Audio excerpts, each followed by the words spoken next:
누가복음 20장 34절부터 40절까지입니다. 예수께서 이르시되 이 세상의 자녀들은 장가도 가고 시집도 가되 저 세상과 및 죽은 자 가운데서 부활함을 얻기에 합당히 여김을 입은 자들은 장가 가고 시집 가는 일이 없으며 저희는 다시 죽을 수도 없나니 이는 천사와 동등이요 부활의 자녀로서 하나님의 자녀임이니라. 죽은 자에 살아난다는 것은 모세도 가시나무 떨기에 관한 글을 보였으되 주를 아브라함의 하나님이요 이삭의 하나님이요 야곱의 하나님이라 칭하였나니 하나님은 죽은 자의 하나님이 아니요 산 자의 하나님이시라. 하나님에게는 모든 사람이 살았느니라 하시니 서기관 중 어떤 이들이 말하되 선생이여 말씀이 옳으니이다 하니 저희는 아무것도 감히 더 물을 수 없음이더라. 아멘. 천국에 결혼이 있느냐 없느냐, 여기에서 논란이 많습니다.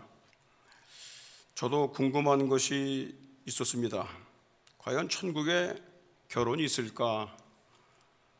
내가 이 땅에서 만나 살았던 그 아내 혹은 남편과 함께 만날 수 있을까? 다시 결혼해서 사는 것일까? 여러 가지 생각들을 가질 수 있습니다.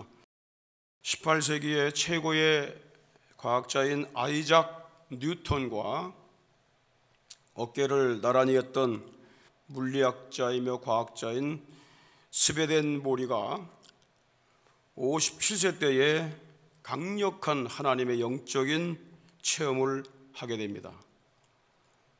그래서 그 후에 모든 자기가 연구했던 책들, 과학에 관한 책들, 인문학에 관한 책들 다 싹 버려버립니다.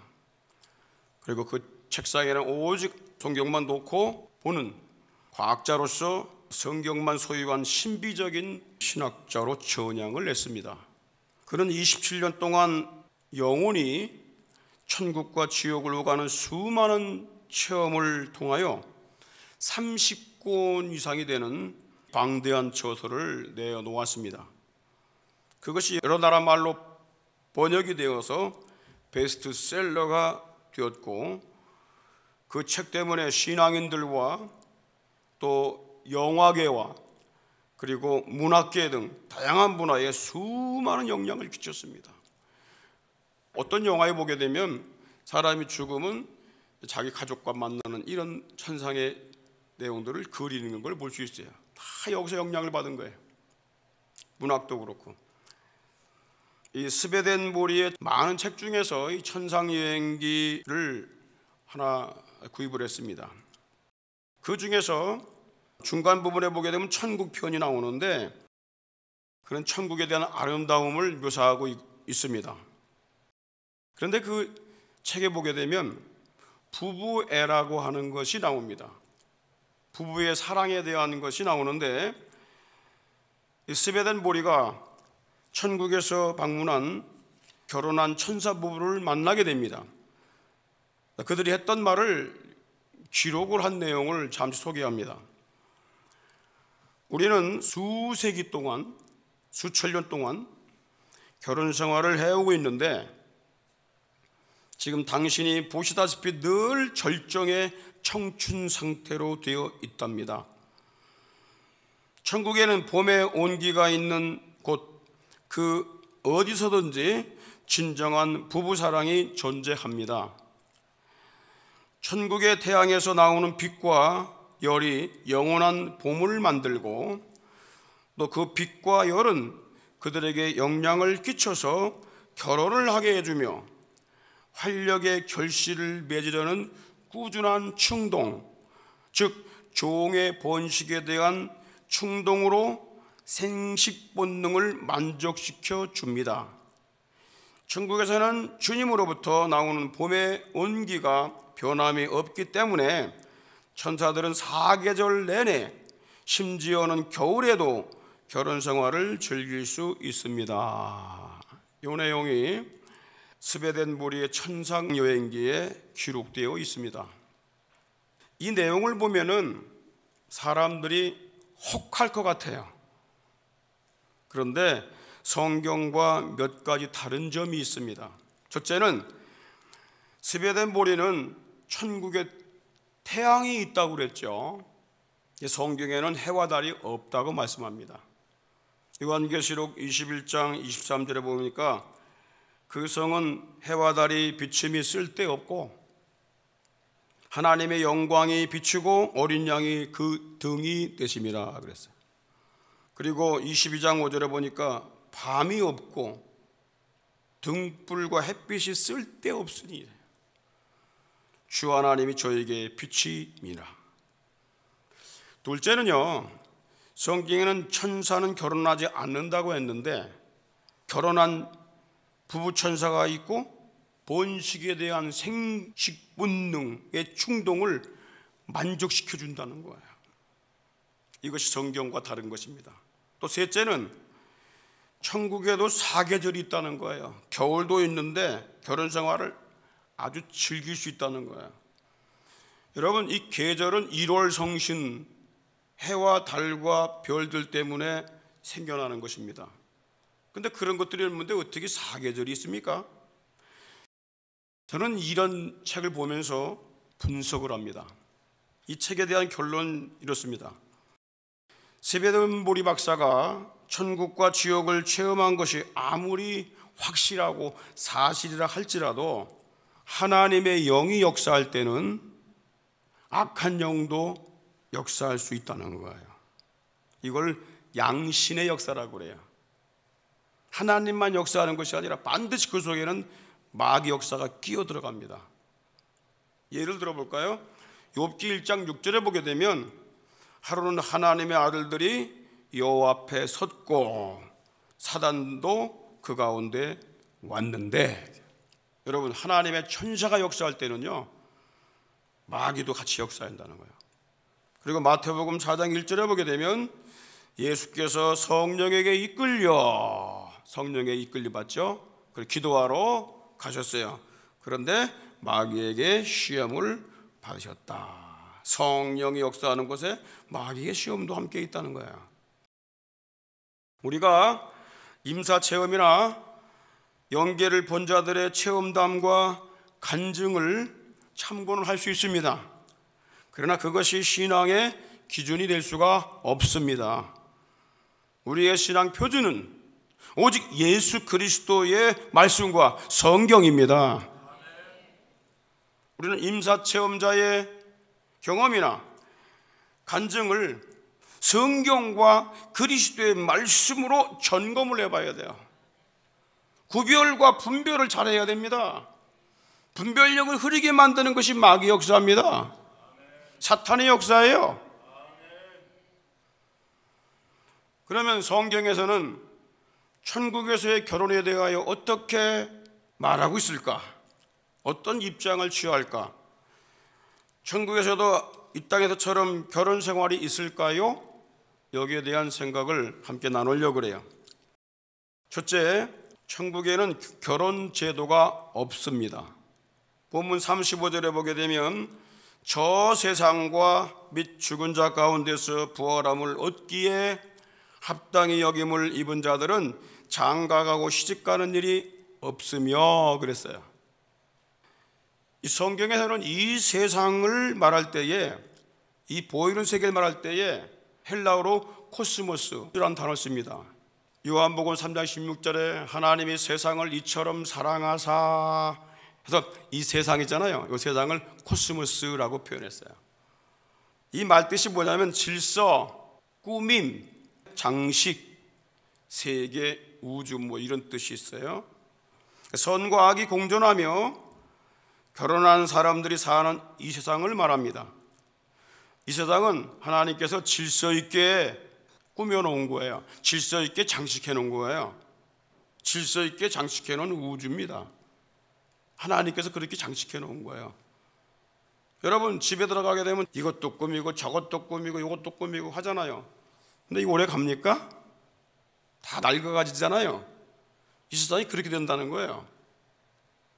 그런데 오늘 본문 35절에 저 세상이란 말이죠. 여기서 저 세상, 이 세상은 코스모스라는 단어를 쓰지 않았습니다. 아이온이라는 단어를 씁니다. 이 아이온이라는 단어는 뭐냐면 무한히 긴 시대, 수명, 신기원, 영원 그 뜻입니다. 그래서 저 세상은 이 세상이 아닌 새하늘과 새 땅, 하나님의 보좌가 있는 영원한 천국을 말하는 것입니다. 예수님은 코스모스에 사는 이 세상의 남녀들은 결혼을 하지만 하나님이 예비하신 새하늘과 새 땅, 즉 영원한 천국에는 결혼이 없고 남녀 성적 결합이 없다는 겁니다. 만약에 천국에도 결혼이 있다면 아주 불합리한 일들이 발생되기 때문입니다. 누가복음 20장 29, 33절에 보니까 7명의 형제가 있었는데 마지 아내를 취했다가 자식이 없어 죽고 둘째와 셋째가 저를 취하고 7이 다 그와 같이 자식이 없어 죽고 그 위에 여자도 죽었나이다. 7이 다 저를 아내로 취하였으니 부활 때 그 중에 누구 아내가 되겠습니까? 라고 하는 이 부활이 없다고 하는 바리새인들의 질문을 예수님이 받게 됩니다. 이 질문은 이스라엘 민족의 전통적으로 내려오는 계대 결혼법에 근거한 질문입니다. 결혼한 맏형이 자식이 없이 죽었어. 그러면 결혼하자는 둘째 아들이 그 형수와 결혼을 해야 됩니다. 그래서 형의 대를 이어줘야 됩니다. 그래서 계대 결혼법이라고 그래. 근데 부활이 없다고 주장하는 사두개인들이 예수님께 물은 거예요. 결혼한 큰형이 자식이 없이 죽었어요. 그래서 둘째 동생이 형수와 결혼을 했어요. 근데 둘째 동생이 또 자식이 없이 또 죽었어요. 이렇게 해서 7명이 다 그 형수와 결혼을 했고 자식이 없이 죽었어. 그 여자도 죽었어. 그럼 부활을 다 했을 때는 한 여자를 7명이 다 차지했었는데 누구 아내가 되겠느냐 이렇게 질문한 겁니다.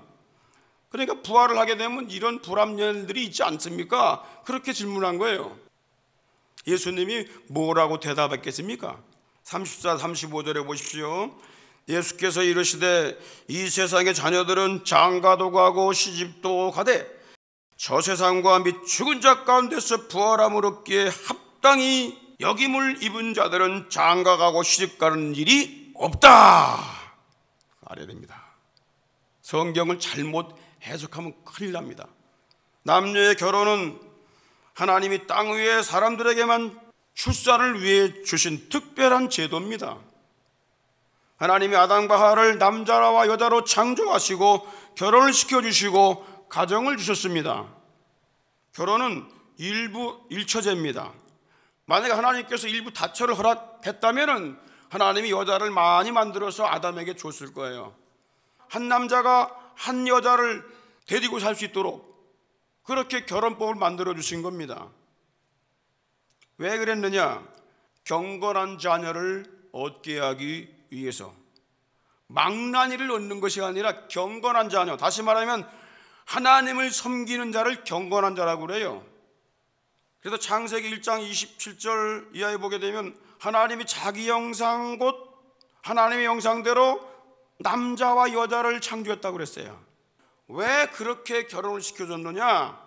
말라기 2장 15절에 이런 말씀이 있어요. 여호와는 영이 유효하실지라도 남아 돌아갈지라도 오직 하나를 짓지 아니하였느냐? 인간이 남자가 여자 결혼할 때에 그 영을 하나만 딱 보낸다는 얘기야. 하나만.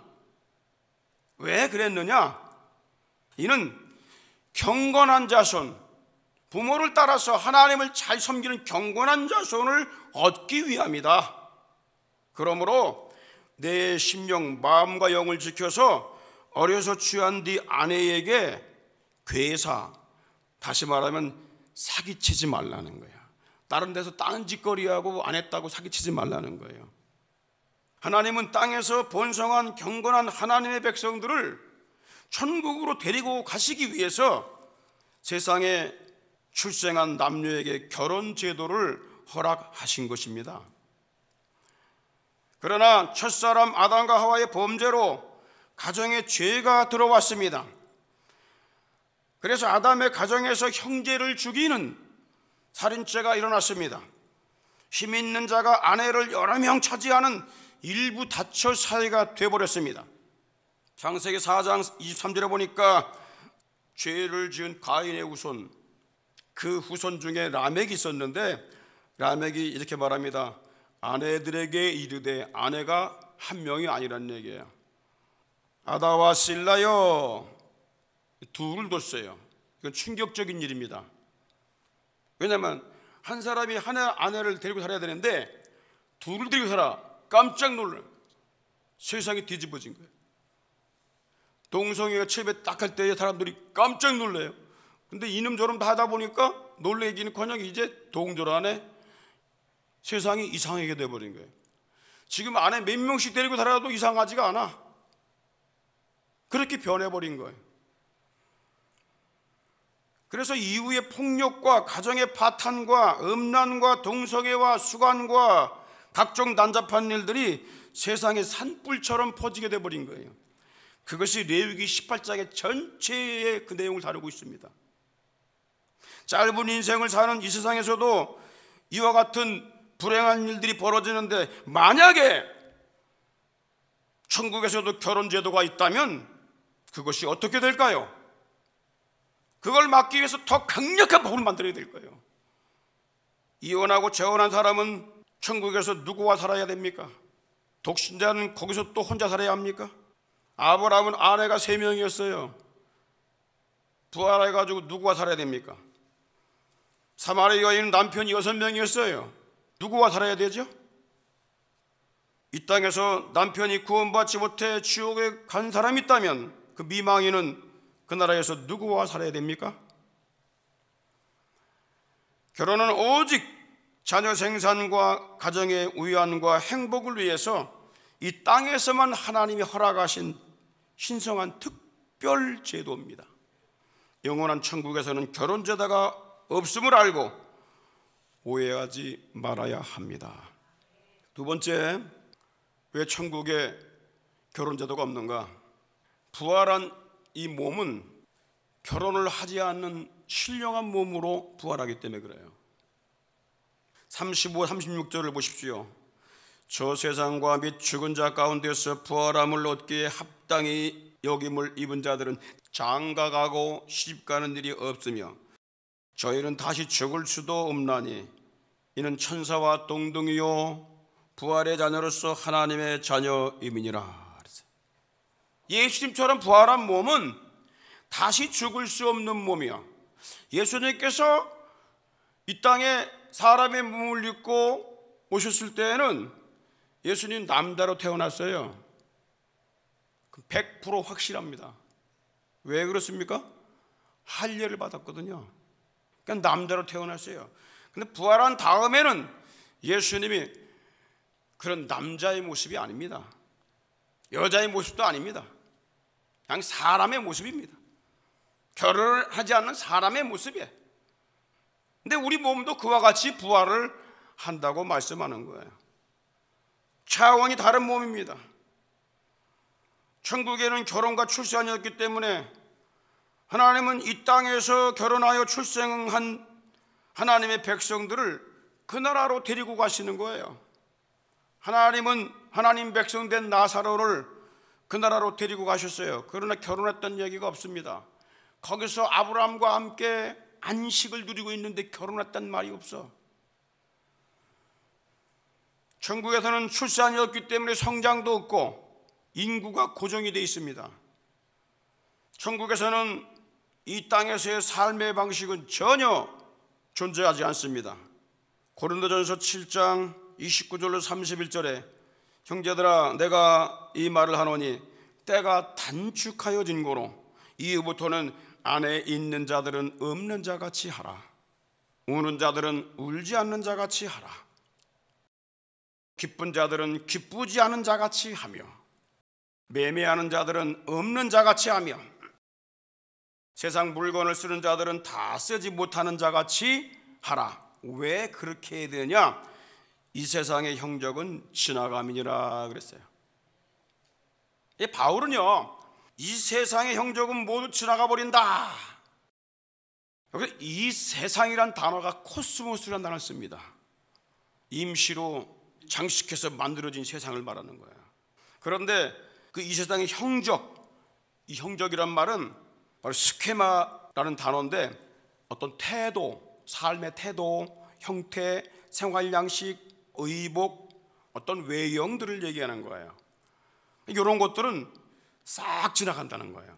세상에서 삶의 방식들, 유행들. 그 안에 뭐가 포함되냐? 결혼 생활이 포함이 돼요. 안에 있는 자들은 없는 자같이 살아가라. 매매하는 자들은 매매하지 않는 것처럼 살아가라. 왜? 하나님 나라에 매매하는 것이 없어. 사업이 없어. 결혼이 없어. 그런 걸 가지고 욕망을 채우려는 것들이 없다는 거예요. 만약에 남녀의 욕정이 있고 이득을 보고자 하는, 사업을 통해서 이득을 보고자 막 매매를 하고 그런 욕망이 있다면 사람들이 그 욕망을 채우기 위해서 경쟁하는 나라가 되지 않겠습니까? 그러므로 주님은 이렇게 말씀합니다. 마태복음 22장 29, 30절에 예수께서 대답하여 가라사대 너희가 성경도 하나님의 능력도 알지 못하는 거로 오해하였도다. 부활 때에는 장가도 아니 가고 시집도 아니 가고 하늘에 있는 천사들과 같으니라 그랬어요. 성경을 잘못 알고 하나님의 능력을 알지 못하면 잘못된 교훈으로 사람들을 오해케 만들고 미혹의 영에 붙들려서 잘못된 종교에 빠지는 것입니다. 성경을 잘못 해석해서 나온 종교가 얼마나 많습니까? 음란교리를 퍼뜨립니다. 통일교, 거기 보세요. 아담과 하와가 선악과를 따먹고 불순종해서 하나님 영역에서 벗어나 악으로 넘어갔는데 그걸 뭘로 해석하냐? 하와가 뱀과 함께 관계를 맺었다는 거예요. 뱀은 사탄인데 아담과 함께 육체적인 관계를 맺었다는 거예요. 그래서 사단의 피가 하와에게 들어왔고 하와는 또 자기 남편과 잠자리 같이 해서 둘 다 피가 더러워졌다는 거예요. 그래서 이 더러워진 피를 깨끗하게 하기 위해서는 새 피를 받아야 한다. 혈통을 복귀시켜야 한다. 그래서 혈통 복귀의 원리가 나온 거예요. 이 원리강론의 가장 주된 핵심이 바로 혈통 복귀의 원리입니다. 그런데 예수님께서 혈통을 깨끗하게 하기 위해서 오셨는데 십자가의 죽으심으로 실패했다. 그런데 이 비밀을 아는 사람이 누구냐? 나다. 자기를 가리켜서 나와 함께 잠자리를 해야 되고 그리고 잠자리에 한 자가 또 남편하고 잠자리에서 피가 깨끗해져야 된다. 이렇게 해서 수많은 사람들을 미혹을 했어요. 그거 왜 넘어간 줄 아십니까? 음란교리니까. 사람들은 다 음란한 마음이 있거든요. 음란 욕망이 있거든요. 그러면서 이렇게 유혹하는 거예요. 자, 말씀을 이렇게 해석합니다. 아담 하와가 선악과를 따먹었다면 입을 틀어막아야지. 왜 선악과를 따먹고 왜 밑에 치마를 하고 하렸냐 이게. 밑에 가린 거는 음란한 거를 말하는 거다. 사람들이 그렇구나 그래서 넘어가는 거야. 말씀을 그렇게 잘못 해석하면은 수많은 이단에 빠지는 거예요. 거기서 배워갖고 또 그 짓 하고 있잖아요. JMS가 도 그렇고 원래 그들이 만들어낸 게 아니라 그 전에 있는 잘못된 신학자 목사들이 이걸 만들어내갖고 퍼뜨렸는데 이걸 잡아갖고 계속 가르치는 거야. 여러분 성경을 잘못 이해하게 되면 큰일 납니다. 영혼을 갖다 사냥하는 거예요. 성경은 성경으로 풀어가야 됩니다. 세 번째 마지막으로 왜 천국에는 결혼이 없느냐? 부활한 성도들은 우리 신랑 되신 예수님의 신부기 때문에 그래요. 하나님은 그 나라에 데리고 가실 백성들을 생산케 하시려고 이 땅에 사는 동안에 남녀의 결혼 제도를 허락하시고 사랑으로 하나됨과 행복을 누리며 살게 하셨습니다. 그리고 하나님은 누구도 결혼한 가정의 행복을 뺏지 못하도록 명하셨습니다. 나라도 뺏지 못하게 하셨어요. 권력을 가진 자도 뺏지 못하게 하셨어요. 가정은 권력을 가진 자들에게서 휘둘리면 안 되는 거예요. 대항할 줄 알아야 돼. 왜 우리 행복을 깨뜨리냐? 여러분, 신명기 24장 5절에 그로 군대로 내어보내지 말 것이며 무슨 직무든지 그에게 맡기지 말 것이며 그는 1년 동안 집에 한가히 거하여 그 취한 아내를 즐겁게 할지니라. 결혼을 했다 그러면 즐거움 행복을 보장해 주라는 거예요. 야, 나라에 지금 전쟁이 일어났어, 나가야 돼. 야, 결혼 금방 했으니까 그 1년 동안 살게 해. 데려가지 마라. 부역시키지 마라. 성경이 얼마나 하나님께서 인간 행복을 위해서 말씀하고 있는지 아십니까? 그리고 잠언 5장 15, 18절 보십시오. 내 우물에서 물을 마시며 내 샘에서 흐르는 물을 마시라. 어찌하여 내 샘물을 집 밖으로 넘치게 하겠으며 내 도랑물을 거리로 흘러가게 하겠느냐? 그 물로 내기만 있게 하고 타인으로 더불어 그것을 나누지 말라. 여러분, 음식을 나눠 먹으라 그랬고 뭐 생수 나눠 먹고 다 나눠 먹는 거 아니야? 근데 절대 이거 나눠 먹지 말라는 거예요. 이게 뭘까요? 네 샘으로 복되게 하라. 네가 젊어서 취한 아내를 즐거워하라. 무슨 말입니까 이게? 네 아내나 남편을 다른 남자 다른 여자에게서 샘을 얻도록 하지 말라는 거예요. 그리고 샘을 주지 말라는 거예요. 가정을 보호하라는 거예요. 결혼한 가정을 파괴하는 간음과 음란을 이런 것들을 금하신 것입니다. 요즘에 문제가 뭡니까? 결혼한 남녀들이 죄다가 몇 년 살고 나면 딴 남자 딴 여자하고 자꾸 나쁜 짓 하는 거예요. 그렇게 하지 말라는 거예요. 왜? 가정 행복을 위해서. 가정이 깨지니까. 그래서 전도서 9장 9절에 뭐라고 말씀한지 아십니까? 내 헛된 평생의 모든 날 곧 하나님이 헤아려서 내게 주신 모든 헛된 날에 사랑하는 아내와 함께 즐겁게 살지어다. 이는 내가 일생에 헤아려서 수고하고 얻은 분복이니라. 헛된 날, 평생의 헛된 일, 헛된, 이게 도대체 무슨 말이냐? 헛된이란 말이 뭐냐면요, 숨 그 뜻이에요. 숨, 바람, 숨. 그러니까 이 세상의 삶은, 우리의 인생의 삶은 숨 쉬고 바람 부는 것처럼 그렇게 금방 있다 없어진다는 거예요. 추운 날 입김이 처음에 하얗게 나왔다가 금방 사라지잖아요. 그것처럼 우리 인생이 그렇다는 거예요.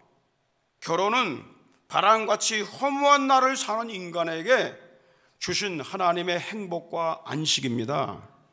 그걸 알아야 됩니다. 이게 헛된 날, 네 사랑하는 아내와 사랑하는 남편과 복되게 살아라 그 말이야. 행복하게 살아라 그 말이야. 딴 여자, 딴 남자에게 눈 돌리지 마라 그 말이야. 간음하지 말라. 음란하지 말라. 청소년들 잘 들어야 돼. 그런데 이와 같은 결혼이 왜 천국에 없는 것일까? 그 가장 큰 이유가 뭐냐면 그 나라에서의 신랑은 우리 예수님이기 때문입니다. 모든 성도들은 예수님의 신부이기 때문입니다. 천국에서는 신랑 대신 예수님이 신부된 성도들을 자기 몸같이 사랑하시고, 신부된 성도들은 신랑 대신 예수님만을 사랑으로 섬김으로 남녀의 쾌락의 기쁨이 아닌 차원이 다른 즐거움과 행복이 넘치는 곳인 걸 우리가 알아야 합니다. 그러므로 그곳에서는 결혼과 출산과 생육과 번성이 없는 것입니다. 어떤 분들은 하나님의 능력도 알지 못하고 남녀 결혼이 없으면 무슨 죄로 살아가냐, 하나님의 능력을 모르니까 그런 질문을 하게 되는 거예요.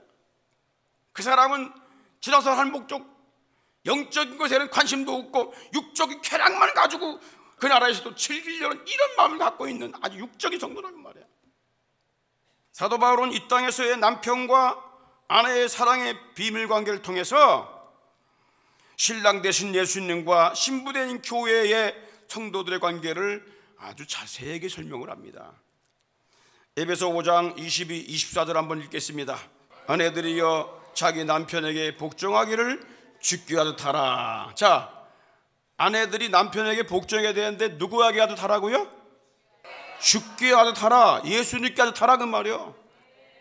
자기 남편도 여러분 예수님처럼 못 섬기는데 어떻게 예수님을 섬기냐 말이에요. 왜 그러냐? 이는 남편이 아내의 머리가 되기 때문이다. 이것은 바로 그리스도께서 교회의 머리 된 것과 똑같은 거다. 우리 교회의 머리는 그리스도란 말이에요. 성도들의 머리는 그리스도다 그 말이에요. 그 성도들은 그리스도께 복종을 해야 되는 거야. 그와 같이 남편들도 아내의 머리이기 때문에 아내들은 남편에게 복종을 해야 한다는 거예요. 그가 친히 몸의 구주시다 그랬어요. 몸의 구주, 교회의 구원자. 그러나 교회가 그리스도께 하듯 아내들도 범사에 남편에게 복종할지니라. 이게 깨어지니까 예수님 섬기는 것도 깨어져 버리는 거야. 왜? 여기서 못 배우는데 어디서 무슨 예수님을 잘 섬겨? 25절로 29절 보십시오. 남편에게 말합니다. 남편들아 아내 사랑하기를 그리스도께서 교회를 사랑하시고 위하여 자신을 주신 것 같이 하라 그랬어요. 자, 그럼 남편들은 뭐를 해야 되냐? 남편들아 아내 사랑하기를 그리스도께서 교회를 사랑하고 위하여 자신을 주신 것 같이 하라. 자기 몸을 죽는 데까지 내어주면서 그 죄인들을 사가지고 죄값을 갚아주시고 자기 아내 삼았다 그 말이야. 아내를. 우리 남편들은 성경에 보니까 주님처럼 섬기고 복종하라. 그래서 다 복종해. 그렇게 대접받으려면은 남편들은 아내를 예수님이 자기 몸을 죄인을 위해서 내어준 것처럼 사랑하라는 거예요. 이는 곧 물로 씻어 말씀으로 깨끗하게 하사 거룩하게 하시고 자기 앞에 영광스러운 교회로 세우사 티나 주름 잡힌 것이나 이런 것들이 없이 거룩하고 흠이 없게 하려 하심이라. 예수님께서 우리 같은 죄인들, 나 같은 죄인들, 죽어마땅한 죄인들을 위해서 이 땅에 오셔서 자기 몸을 대신하여 죄값을 갚아주시고 부활하심으로 그를 믿는 자들을 신부로 삼아주셨어요. 신부로. 그래서 32절에 보게 되면 이렇게 말씀합니다. 이 비밀이 크도다 내가 그리스도와 교회에 대하여 말하노라. 여러분, 아내 남편에 대해서 얘기하는 걸 통해서 뭐를 지금 드러내고 있어요? 그리스도와 교회의 비밀을 드러내고 있는 거야. 천국에서 누릴 영화와 즐거움을 드러내고 있어요. 누구와 함께? 주님과 함께. 예수 그리스도는 성도들의 신랑이고 교회, 즉 성도들은 예수 그리스도의 신부라는 이 놀라운 비밀을 지금 우리에게 알려주고 있는 거라고요. 천국에서는 성도들의 남편이 예수님이시고 아내는 그의 성도들인데 만약에 그곳에서 남녀의 결혼이 있다면 어떻게 될까요? 사도 바울이 이렇게 말합니다. 고린도전서 7장 32, 34절에 보니까 너희가 염려 없기를 원하노라. 장가가지 않는 자는 주의 일을 염려하여 어찌하여 주를 기쁘시게 할꼬. 왜? 아내가 없으니까 오직 주님만 섬기는 마음을 갖는다는 거예요. 그런데 장가간 자는 세상 일을 염려하여 어찌하여 아내를 기쁘게 할꼬. 이게 세상적인 방법이라는 거야. 세상에서는 아내를 기쁘게 해야 돼요. 남편을 기쁘게 해야 돼요. 그런데 마음이 나눠진다는 거야.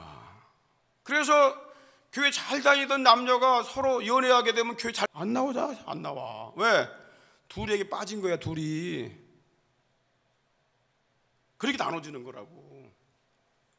또 장가간 자는 세상 일을 염려하여 어찌하여 아내를 기쁘게 할꼬. 하여 마음이 나누이며 시집가지 않은 자와 처녀는 주의 일을 염려한다는 거야. 주님만 바라보고 사모한다는 거야. 그렇게 해서 몸과 영을 다 거룩하게 한다는 거야. 그런데 시집간 자는 세상 일을 염려하여 어찌하여 남편을 기쁘게 할꼬, 이렇게 여기에 빠진다는 거야. 만약 천국에서도 시집가고 장가가는 일이 일어난다면 결혼한 자들은 아내와 남편을 서로 기쁘게 하기 위해서, 상처 주지 않기 위해서 염려함으로 신랑 되신 예수님에게서 마음이 나누이고 멀어지지 않겠습니까? 여러분, 수련회 가자고 그래도 아니 남편이 있는데 어떻게 가요? 이렇게 얘기하잖아. 금방 그렇게 얘기하잖아. 또 뭐를 어디 뭐 하자고 그러면 아 우리 남편 있어서 안 돼요, 우리 아내 있어서 안 돼요. 남편 아내가 자꾸 장애물이 되고 있잖아. 그런데 그 나라에서 그렇다 그러면 어떻게 될 것 같아요 여러분들? 하나님만 잘 섬길 수 있겠어요? 이 땅에서도 그게 안 되는데 그 나라 될 수 있겠어? 천국에서는 아버지 하나님의 영광의 빛 아래서 우리 성도들은 오직 신랑 되신 예수님 한 분만을 섬기는 거룩한 신부임을 알아야 합니다. 예수님께서 우리의 신랑이 되세요. 교회의 신랑입니다. 우리 교회는 예수님의 신부입니다.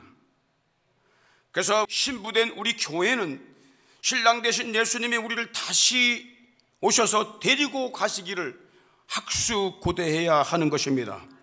거룩함으로 신부 단장을 하라고 말씀하고 있습니다. 성령 충만함으로 깨어있어 주님 맞을 준비를 하라고 말씀하고 있습니다. 마태복음 20장 10절 신랑이 오므로 예비하여 있던 자들은 함께 혼인잔치에 들어가고 문은 닫힌지라 그랬어요. 여러분, 깨어있지 못한 자들, 신부 단장을 못한 자들은 어떻게 해요? 늦게 와가지고 두들겨도 문을 열어주지 않는다고 그랬어. 우리는 여러분 주님 오실 때 첫 부활에 참여하는 자가 될 수 있기를 바랍니다. 물론 먼저 그 나라에 낙원에 간 자도 있습니다. 그 자는 이미 주님 오실 때에 새로운 새 육신의 몸을 입고 예수님처럼 부활을 하게 될 것입니다. 우린 천국에서 신랑이 되신 예수님 베푸시는 풍성한 사랑을 받으며 신부된 우리들은 그분을 사랑으로 섬기면서 영광 중에 기쁨과 즐거움 속에서 영원한 안식을 누리며 살게 될 걸 믿으시기를 바랍니다. 우리는 세속에 물들지 말아야 돼요. 세상에 함몰되지 말아야 됩니다. 세상 사상에 귀를 기울이지 말아야 돼요. 하나님 말씀과 예수님 말씀이 기준입니다. 깨어서 성령 충만하여 재림하실 신랑 예수를 기다리며 거룩함으로 신부단장할 수 있기를 주님으로 축원합니다. 축원합니다. 할렐루야. 주여 영광과 존귀와 찬송을 올려드립니다. 산 소망을 우리 주 예수 그리스도로 말미암아 우리의 심령 속에 굳게 세워주신 하나님 아버지 감사합니다. 어떤 상황에도 흔들리지 아니하며 낙심하거나 좌절하지 아니하며 슬퍼 주저앉지 아니하며 주님과 함께 영원한 소망 산 소망을 붙들고 그날에 진정으로 승리하는 자들로 준비시켜 주시고 걸어가게 하시고 보호 인도해 주시기를 기도합니다. 하나님 아버지, 8월의 첫 주를 맞이하였습니다. 우리 아버지 하나님이여, 이 한 주간도 주님 모시고 주님과 함께 주 안에서 영원한 소망을 계속 누리게 하여 주시고 무장하게 하여 주시고 아멘. 우리 눈을 들어 주의 영광을 보게 하여 주시고 아멘.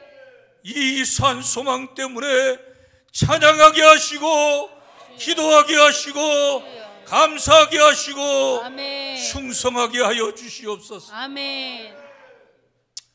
지금은 우리 구주 예수 그리스도의 크신 은혜와 하나님 우리 아버지의 극진하신 그 사랑하심과 성령님의 감동 감화 충만 교통하심이 사랑하는 우리 대신의 가족들, 심령들, 가정들, 사역들, 산업들 위해 이 땅에 주의 피로 사신 모든 교회들 위해 5대양 6대주에 부름받아 파송받아 사명을 감당하고 있는 우리 모든 선교사님들 위해 이제로부터 영원토록 함께 있을지어다.